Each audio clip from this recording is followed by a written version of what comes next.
Shockwave, Transformer Prime Voyager Class. Bon.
À première vue, il a l'air lourd un peu. Wow. Wow. Un accessoire. De merde. C'est pas hot. C'est pas hot comme accessoire. Wouh.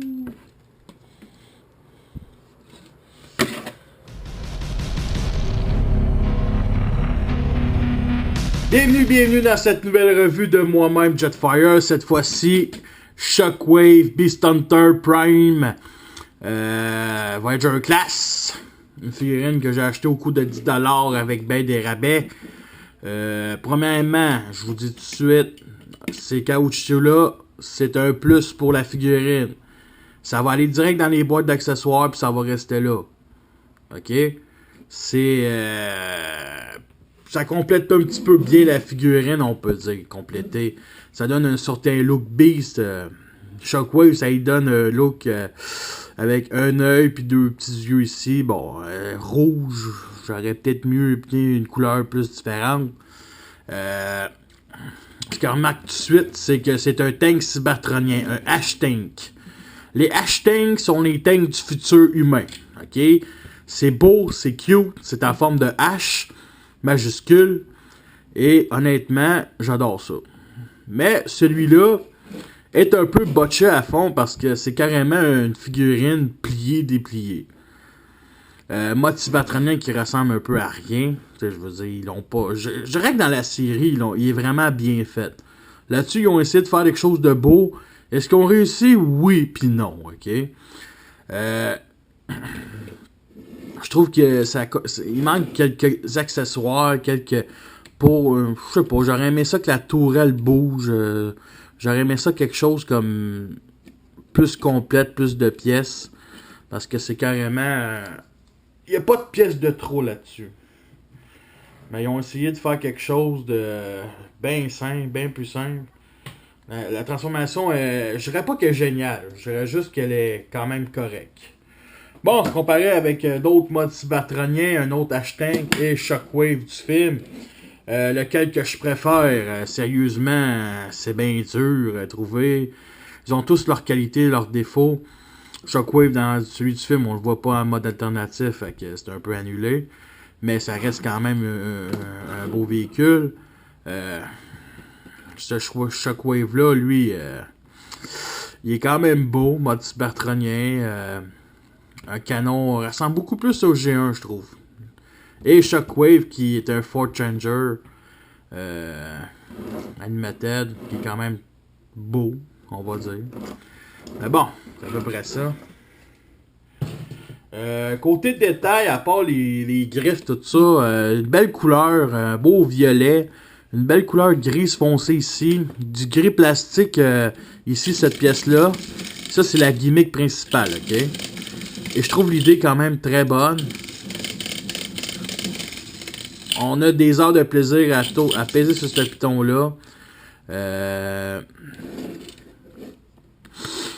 À part ça, comme gimmick, la tête est cachée ici. Cachée, c'est un grand mot. Des petites ailes ici, des petites ailes ici, puis des petites ailes ici. Fait que ça fait plein de petites ailes. Les chenilles ici. Ça roule, bien entendu. Les chenilles sont en arrière. Les roues sont en avant. Honnêtement, là, cette figurine-là, même si ça lui fait extrêmement bien à Shockwave, j'aurais peut-être... S'ils font un repeint, je dis pas que je vais l'acheter, mais je trouve qu'il y a de l'allure. Il y a de l'allure quand même, le mode alternatif, c'est du cybertronien. Il y en a qui admiennent, il y en a qui détestent. Bon, je vais ôter ces pièces-là parce que ça sert vraiment à rien. Bon, le look du mode véhicule principal. Les Constructobots, ça c'est bien entendu ce qui fait référence à Shockwave, c'est bien entendu son torse de ça. Mais ce que j'ai vu dans un Constructobot, c'est qu'ils vont vendre un Shockwave en mode truck terrestre. Et ça, là, ici, là, ça forme les vitres en avant. Et je trouve que l'idée est géniale. OK? Je trouve que l'idée, pour un truck humain, je trouve l'idée géniale. Par contre, Cybertronien, je veux dire, il aurait pu avoir une gimmick qui cache ça. Je veux dire, ça représente ses yeux en mode véhicule, ça représente où est-ce que sa tête, ça représente ce qu'il regarde. Je trouve pas l'idée vraiment, je veux dire, elle me plaît. Je veux dire, elle me plaît pas tant que ça. C'est ce qui est ça. On essaie de comprendre un peu aussi qu'est-ce qu'ils ont essayé de faire. Bon, on va essayer de faire quelque chose. Peut-être dans Beast Hunter, ouais, c'est ça. J'aurais peut-être aimé aussi qu'il y ait un mode terrestre, comme un peu comme Megatron. Mais bon, c'est pas plus grave que ça.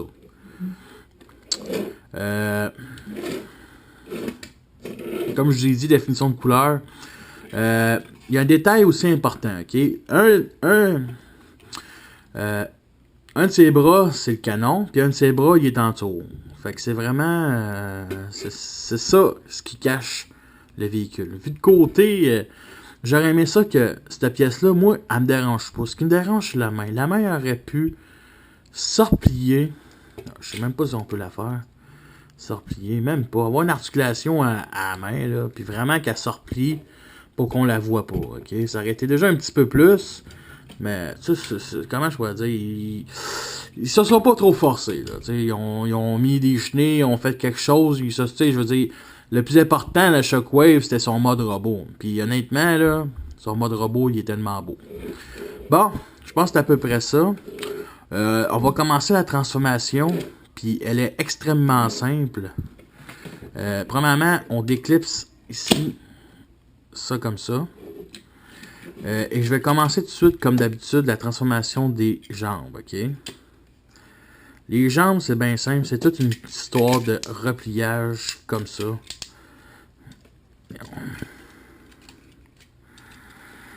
Bon, ça y est.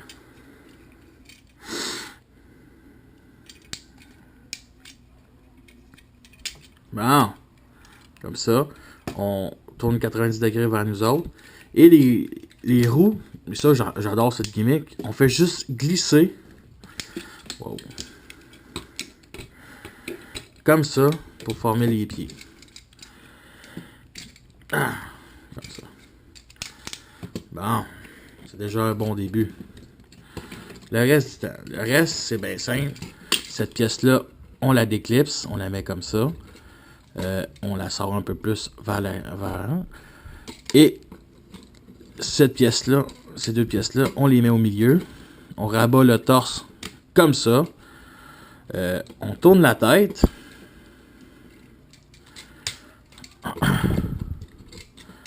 ça. On ramène ça comme ça. Bon, on a déjà un bras. Et l'autre bras, ici, on déclipse et on le ramène tout simplement vers nous. Et ce qui reste, c'est ici, ok? On rétrécit comme ça. Et avant de rétrécir celle-là, ici, et ça c'est vraiment une bonne idée, on enlève, on détache la chenille et on fait très attention pour que cette roue-là ne s'enlève pas parce que je l'ai perdu une fois et honnêtement, ça m'aurait mis en colère si je l'aurais perdu pour de bon parce que c'est une roue et il doit rouler. Ramener ça ici et on attache ça ici. La manière dont on s'attache, c'est que c'est fait pour pas que ça s'enlève trop facilement. Mais ça se met comme ça, je veux dire. Bon, enfin. Et nous avons notre Shockwave en mode robot. Bon, comme vous voyez, comparaison avec Shockwave du plus petit au plus grand. Non, c'est pas ça.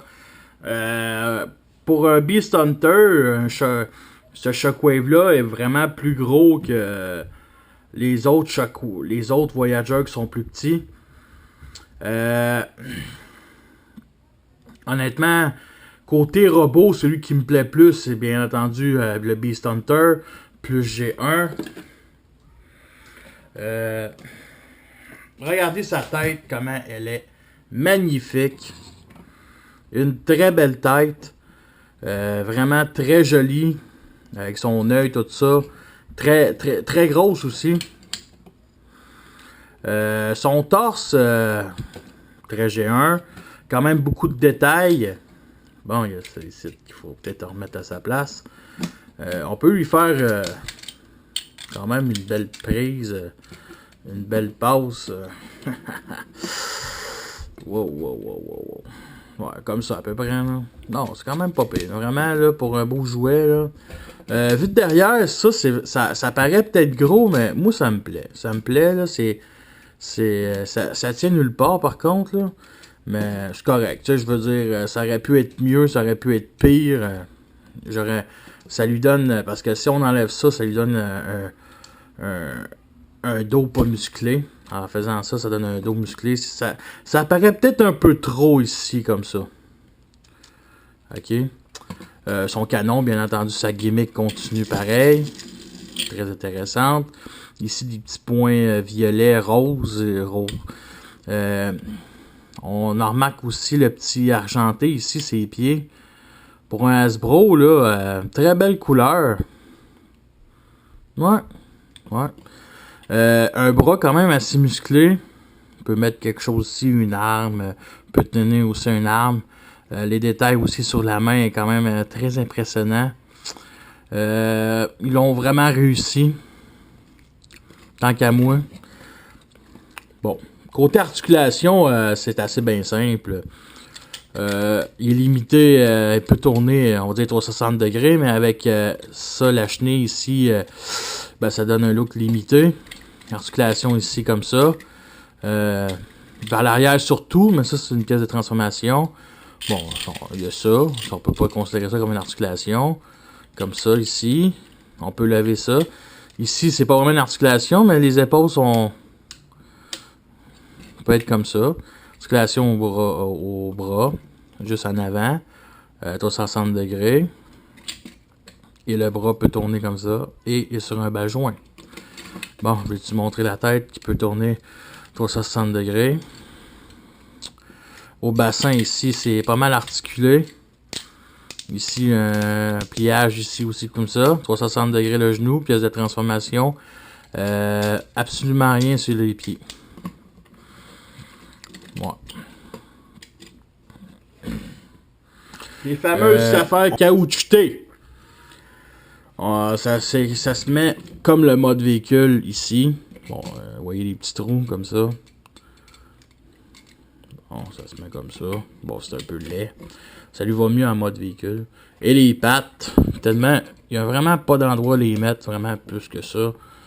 On peut peut-être bouger le caoutchouc plus comme ça pour le mettre ici, mais bon, C'est vraiment inutile, ces cossins-là. Honnêtement, c'est à mettre aux poubelles. C'est pas vraiment hot. Tu sais, je veux dire, c'est ça qui est ça. Tu sais, le torse de Shockwave, là, il est tellement parfait, mais à part ces petits trous-là, là. Fait que les petits trous qui servent à ça, là, gars, ça aurait pu se mettre autour ou ça aurait pu se clipser différemment. Fait que vraiment une merde. Retransformation en mode tank, forme H. Bon, c'est bien simple. Bon. On détache le canon. On lève ça un petit peu. On lève la petite antenne. Bon, pour la remettre, c'est bien simple. On sépare. On commence à séparer pour avoir plus d'espace. Et on la remet comme ça. Et on la pousse comme ça. Et ici la chenille, pour qu'elle soit verrouillée, on doit mettre la roue entre. Et c'est à peu près ça. Bon.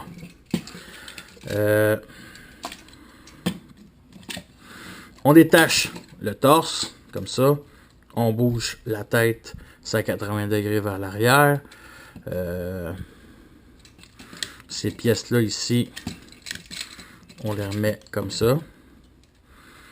Le bras ici, on le remet et on le plie vers l'arrière. Comme ça. Bon, l'arrière ici, on n'a rien qu'à... Bon, c'est ça comme ça. Les jambes, on tourne ici comme ça. Comme ça. On ramène ça ici comme ça. Et les pieds, on glisse vers l'extérieur, vers le devant, pour former les roues avant. Le canon, on le replie comme ça. On se plie. Et on le plie comme ça. Et que, bien entendu, ça se connecte. Et ça se connecte assez bien.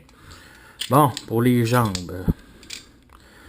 On doit remettre les jambes à cette position-là. Comme ça. Comme ça. Bon. Là, ça doit se connecter, ok? Comme ça. Ici, là, les petits picots doivent glisser ici dans le petit trou. C'est comme ça. Bon. Et on plie comme ça. Comme ça. Et je crois que nous avons notre mode tank. Et on mettra pas les gugus. Comme ça. Bon, voici Shockwave qui facepalm, on va dire Starscream. Conclusion. Est-ce que c'est une figurine qui en vaut la peine? Moi, je dis que oui. Shockwave Prime. Un personnage il n'est présent qu'une seule fois dans la saison 2. Personnage récurrent dans la saison 3. Une très bonne idée. Très intéressant personnage, très intéressant jouet. C'est pas une perfection, mais honnêtement, là, il en vaut la peine. Vraiment beaucoup. Fait que sur ça, je vous laisse. Et la prochaine va être Ultramag Robo in Disguise.